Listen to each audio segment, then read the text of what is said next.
do Lula. Olhando nesses seus contatos aí com os QGs em geral, você faz isso sempre, né? Você acha que eles acabam abrindo o que não deu certo, não funcionou? Ou eles só te falam assim, uma espécie de um presente, né? Com um laço, dizendo, não, foi muito bem, foi excelente aquela hora, então foi ponto alto. Ou nas entrelinhas, quando a coisa não tá boa, você sente que há uma certa tristeza. Como é que é? Não, tem avaliações negativas também, né? O próprio Lula, pelo que me foi reportado, reconheceu que no terceiro bloco do debate ele teve alguma dificuldade na administração do tempo. Esse modelo de debate que a Band colocou é um modelo que facilita um pouco a construção de raciocínios e deixa a cargo dos candidatos o domínio do tempo, né? Como que eles vão administrar para perguntas, respostas, tréplicas, enfim.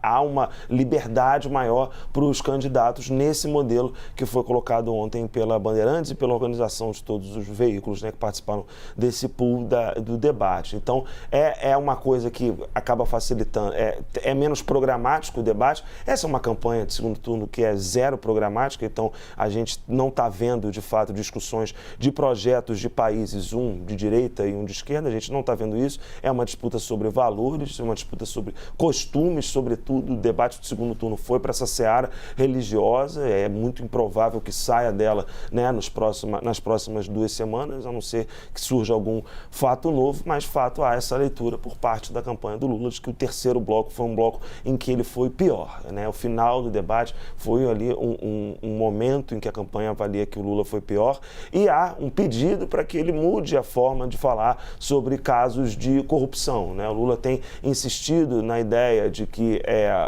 a Lava Jato trouxe prejuízos às empresas, que o seu governo permitiu que as denúncias de corrupção fossem investigadas. Há uma avaliação na campanha de que esse não é o tom mais correto, mas é a linha que o presidente adotou desde o primeiro turno e é muito difícil de que mude, né, daqui para frente essa argumentação que ele faz sobre os casos de corrupção que aconteceram nos governos do PT.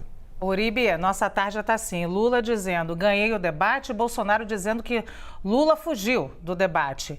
Eu te pergunto, na bolha, hoje acordei assim, a bolha bolsonarista dizendo o presidente arrasou, acabou com tudo, destruiu o ex-presidente. E na bolha do ex-presidente dizendo que ele arrasou, destruiu com tudo. O que dizem os QGs, esses aí tem que ser técnicos, né?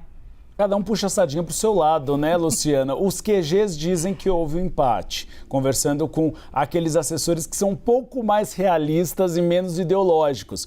Eles veem que Jair Bolsonaro inicialmente estava bastante nervoso, mas de uma certa forma conseguiu responder bem às questões da pandemia do coronavírus e também às questões relacionadas à segurança pública. Houve a questão do Complexo do Alemão, que foi considerado o grande erro de Jair Bolsonaro, mas rapidamente Jair Bolsonaro tentou consertar depois no último bloco e hoje deu uma entrevista à Rádio Tupi se explicando, dizendo que ele não queria generalizar todos os moradores do Complexo do Alemão. Já do lado de Luiz Inácio Lula da Silva, uma consideração de que o ex-presidente precisa aprender a manejar o seu tempo, porque ele estava realmente falando muito, dando voltas em círculos sobre a questão da corrupção, e o Leandro Rezende trouxe muito bem, ele precisa melhorar esse discurso, resta saber se dará tempo ou não, porque estamos há 2 semanas para o segundo turno, e há também uma questão de Luiz Inácio Lula da Silva, que foi criticado por um aliado dele, que foram os risos. Se a gente lembrar em 2014, Aécio Neves foi muito criticado, porque quando Dilma Rousseff falava, ele dava algumas risadas de deboche, fazia caras de deboche. Isso foi avaliado que o eleitorado, que é considerado indeciso, refuta muito esse tipo de comportamento. E houve uma crítica de alguns petistas com quem eu conversei, de que também esse deboche feito por Lula não pode ser muito favorável. Então é que é melhor que ele não trate dessa maneira. É interessante a gente perceber 2 bastidores das 2 campanhas, é que Luiz Inácio Lula da Silva, quando foi falar da pandemia do coronavírus, ele reproduziu muito o discurso de Simone Tebet nos debates do primeiro turno. Então teve aí uma aulinha com Simone Tebet para falar melhor sobre a pandemia do coronavírus. E quando a gente fala sobre Jair Bolsonaro, ele, uma das primeiras vezes, isso em debates, não tratou Lula como ladrão ou ex-presidiário. Por quê? Estratégia. Caso tratasse, Lula poderia ganhar direito de resposta. Então ele ganharia mais tempo para fazer o seu discurso. Então as campanhas já se preparando e vendo algumas estratégias para que não repitam os mesmos erros nos próximos debates.